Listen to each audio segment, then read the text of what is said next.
Templeton's performance, Dr. Templeton's class's performance of, and it's the rummage sale version of the heartbreaking tragedy of Much Ado About Nothing. We're going to be doing scenes 1, 2, and 3 from Act 3. These are the scenes where Ursula and Hero convince Beatrice that Benedict is in love with her. The scene where Benedict is, lamenting his love for Beatrice and what he's supposed to do about it. And then the final famous Dogberry scene. So, hope you enjoy it.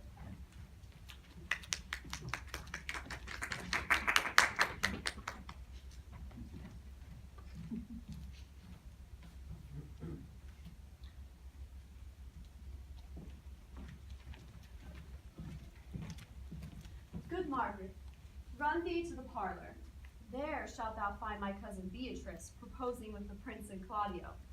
Whisper her ear and tell her, I and Ursula walk in the orchard, and our whole discourse is all of her.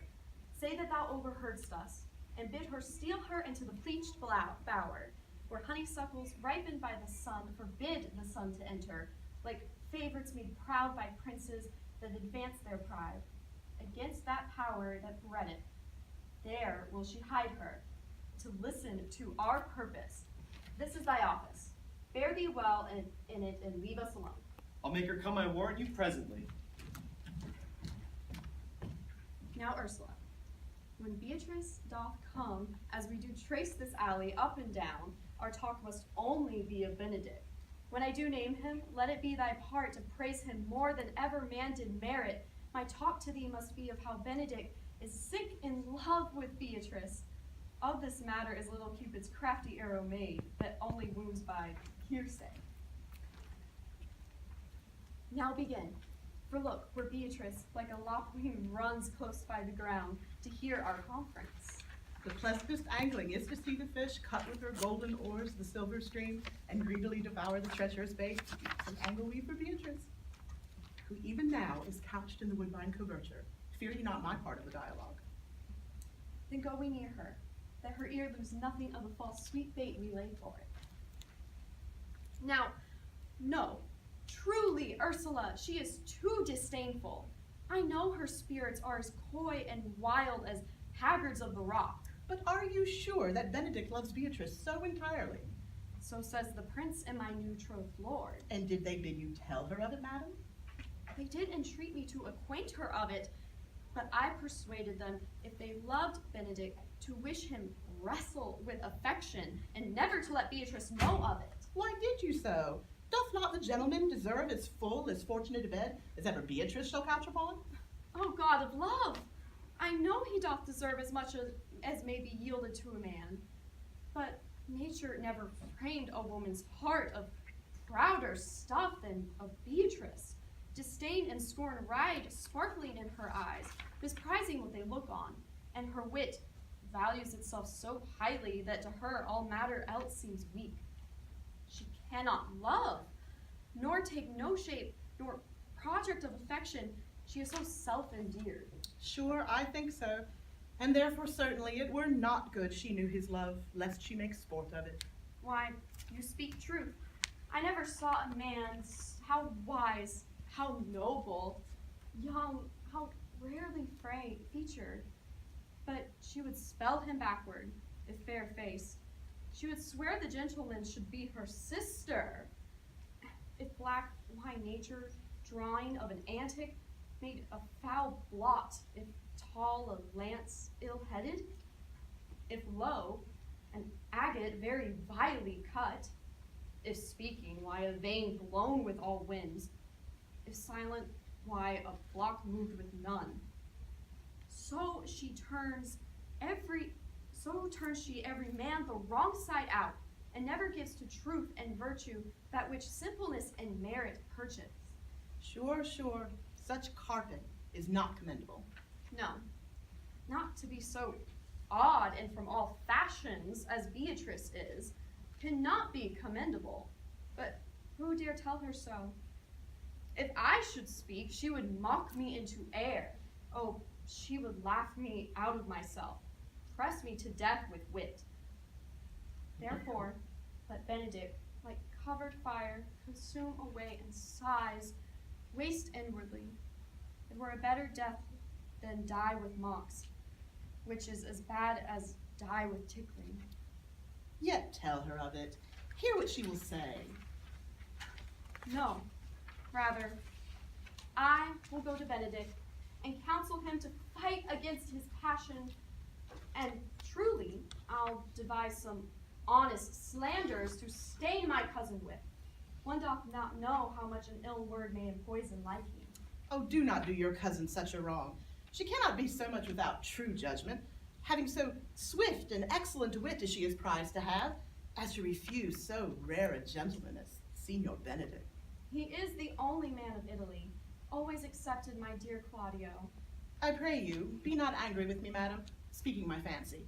Signor Benedict, for shape, for bearing, argument, and valor, goes foremost in report through Italy. Indeed, he hath an excellent good name. His excellence did earn it ere he had it. When are you married, madam? Why, every day tomorrow. Come, go in, I'll show thee some attires, and have thy counsel which is best to furnish me tomorrow. She's limed, I warn you. We have caught her, madam. If it proves so, then loving goes by halves. Some cupids kill with arrows, some with traps. What fire is in mine ears? Can this be true? Stand I condemned for pride and scorn so much? Contempt, farewell, and maiden pride, adieu. No glory lives behind the back of such, and Benedict, live on. I would requite thee, taming my wild heart to thy loving hand. If thou dost love, my kindness shall entice thee. To bind our loves up in a holy band, for others say that thou dost deserve, and I believe it better than his poison.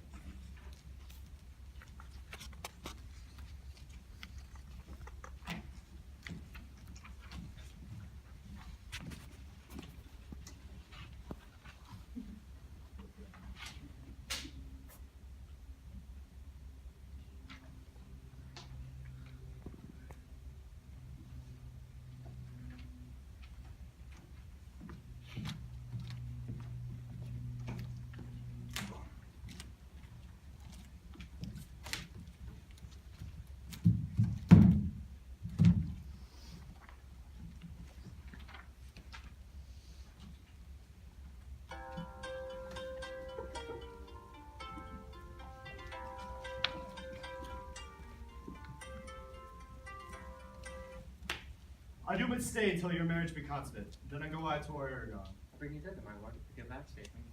Nay, that would be as great a soil in the new gloss of your marriage as to show a child his new coat and forbid him to wear it. I will only be bold with Benedict for his company, for from the crown of his head to the sole of his foot, he is all mirth. He hath twice or thrice cut Cupid's bowstring, and the little hangman dare not shoot at him. He hath his heart as sound as a bell, and his tongue as a clapper, for where his heart thinks, his tongue speaks. Gallants, I am not as I have been. So say I. Methinks you are sadder. I hope you be in love. Hang him, truant. There's no true drop of blood in him to be truly touched with love. If he be sad, he wants money. I have a toothache. Draw it. Hang it. You must hang it first and draw it afterwards. What? Sigh for the toothache. Where is but a humor or a worm? Well, everyone can master a grief but he who has it. Yet say I, he is in love. There is no appearance of fancy in him, unless it be a fancy that he hath the strange disguises. As to be a Dutchman today, a Frenchman tomorrow, or in the shape of two countries at once, a German from the waist downwards all slops, and a Spaniard from the hip upward. No doublet. Unless he hath a fancy to this foolery, as it appears he hath, he is no fool for fancy, as you would have him, it appear he be. If he be not in love with some woman, there is no believing old signs. The brushes his hat in mornings, what should that bode? Hath any man seen him at the barber? No, but the barber's man hath been seen with him, and the old ornament of his cheek hath ready stuffed tennis balls. Indeed, he looks younger than he did by the loss of a beard. Nay, rubs himself with civet. Can you smell him out by that? That's as much to say, sweet youths in love. The greatest note of it is his melancholy. And when was he wont to wash his face? Yea, or to paint himself. For the which I hear that what they say of him. Nay, but his jesting spirit, which is now crept into a lute string, now governed by stops. Indeed, that tells a heavy tale for him. Conclude, he is in love. Nay, but I know who loves him. That's what I know too. I warrant one that knows him not. Yes, and his ill conditions, and in despite of all, dies for this. She shall be buried with her face upwards. Yet is this no charm for the toothache? Old Signor, walk aside with me. I have studied 8 or 9 wise words to speak to you, which these hobby horses must not hear.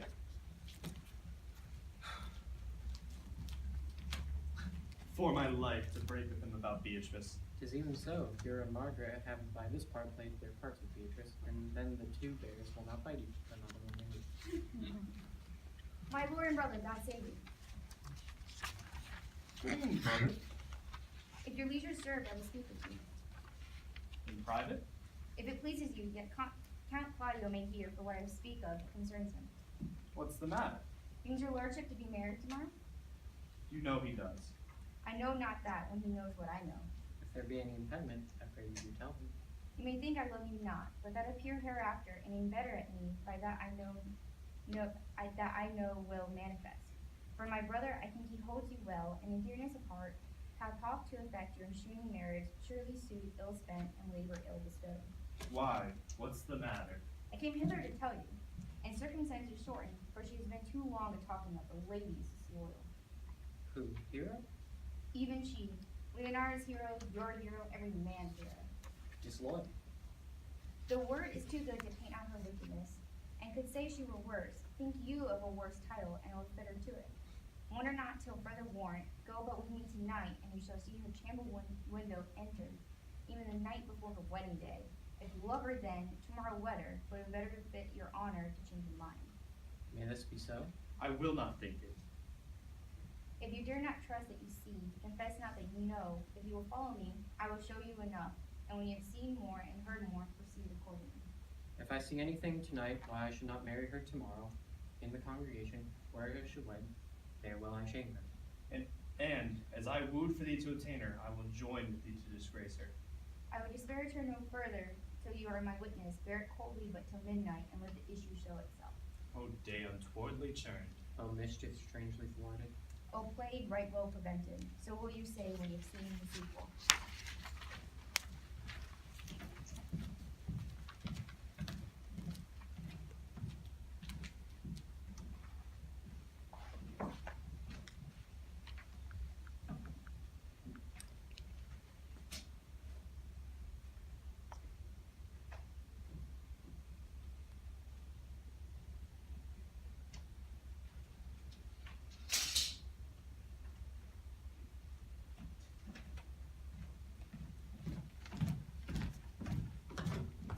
Are you good men and true? Yea, or else it were a pity, but they should suffer salvation, body and soul. Nay, that were a punishment too good for them. If they should have any allegiance in them, being chosen for the prince's watch. Well, give them their charge, neighbor Dogberry. First, who think you the most desolate man to be constable? Hugh Oakcake, sir, or George Sequel, for they can write and read. Come hither, neighbor Sequel. God hath blessed you with a good name. To be a well-favored man is a gift of fortune. But to read and write comes by nature. Both which, Master Constable? You have, I know that would be your answer. Well, for your favor, sir, why, give God thanks, and make no boast of it. For your writing and reading, let that appear when there is no need of such vanity. You are thought here to be the most senseless and fit man for the constable of the watch. Therefore, bear you the land. This is your charge. You shall comprehend all vagrom men. You are to bid any man stand in the prince's name. How if he will not stand? Why then, take no note of him, but let him go. And presently call the rest of the watch together, and thank God you are rid of a knave. If he will not stand when he is bidden, he is none of the prince's subjects. True, and they are to meddle with none but the prince's subjects. You shall also make no noise in the streets, for the watch to babble and talk is most tolerable and not to be endured. We would rather sleep than talk, and know what belongs to our watch.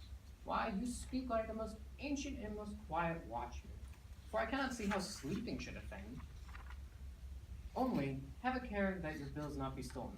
Well, you are to call at all the alehouses and bid those that are drunk get them to bed. How if they will not? Why then, let them alone till they are sober. If they make you not the better answer, you may say they are not the men you took them for. Well, sir. If you meet a thief, you may suspect him, by virtue of your office, to be no true man. And for such kind of men, the less you meddle and make with them, Why, the more is for your honesty. If we know him to be a thief, shall we not lay hands on him? Truly, by your office you may, but I think that they who touch pitch will be defiled. The most peaceable way for you, if you do take a thief, is to let him show himself what he is and steal out of your company. You have been always called a merciful man, partner. Truly, I would not hang a dog by my will, much more a man who hath any honesty to him. If you hear a child in the night cry, you must call to the nurse and bid her still it. Have the nurse be asleep and will not hear us. Why then, depart in peace, and let the child wake her with crying. For the ear that will not answer her lamb when it bays will never answer a calf when he bleats. 'Tis very true. This is the end of the charge. You, constable, are to present the prince's own person. If you meet the prince in the night, you must stay in. Nay, by Our Lady, I think he cannot. 5 shillings to one out. With any man that knows the statutes, he may stay in, marry, not without the prince be willing, for indeed the watch ought to offend no man, and it is offense to stay a man against his will. By Our Lady, I think it be so. Well, masters, good night, and there be any matter of way chances, call up me. Keep your fellows' counsels in your own, and good night. Come, neighbor. Well, masters, we hear our charge. Let us go sit here upon the church bench till 2, and then all to bed. Oh, one more word, honest neighbors. I pray you watch about Signor Leonato's door. For the wedding being there tomorrow, there is great coil. Adieu, be vigilant, I beseech you.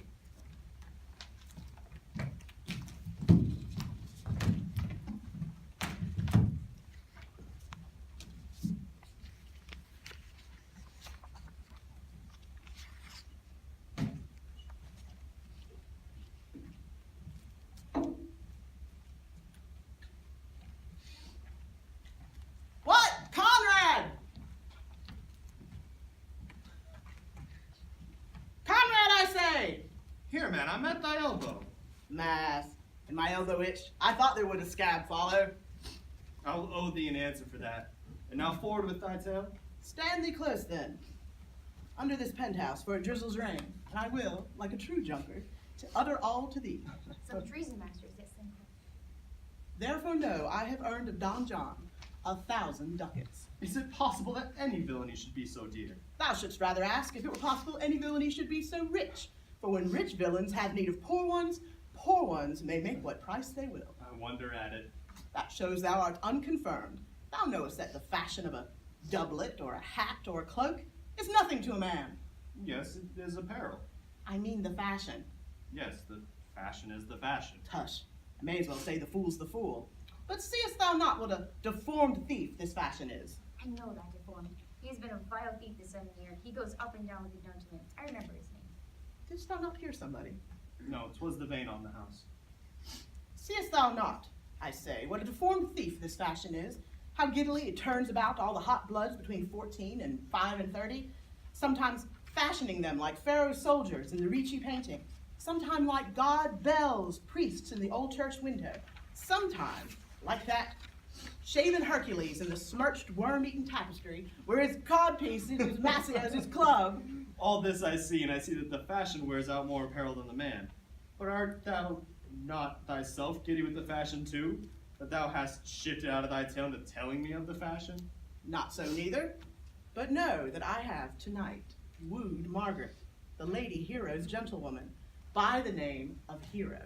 She leans me out at her mistress's chamber window, bids me 1,000 times good night. I tell this tale vilely. I should first tell thee how the Prince Claudio and my master, planted and placed and possessed by my master Don John, saw afar off in the orchard this amiable encounter. And thought they Margaret was Hero. 2 of them did, my Prince and Claudio, but the devil my master knew she was Margaret, and partly by his oaths, which first possessed them, partly by the dark night, which did deceive them, but chiefly by my villainy, which did confirm any slander that Don John had made. Away went Claudio enraged, swore he would meet her as he was appointed next morning at the temple, and there, before the whole congregation, shame her with what he saw o'ernight and send her home again without a husband. We charge you in the prince's name. Stand. Call up the right Master Constable. We have here recovered the most dangerous piece of lechery that's ever been known in the Commonwealth. And one deformed is one of them. I know him. He wears a lot. Masters. You'll be named Green Deformed Force. I warn you. Masters. Never speak. We charge you. Let us obey you to go with us. We are likely to prove a goodly commodity being taken up with these men's bills. A commodity in question, I warn you. Come, we'll obey you.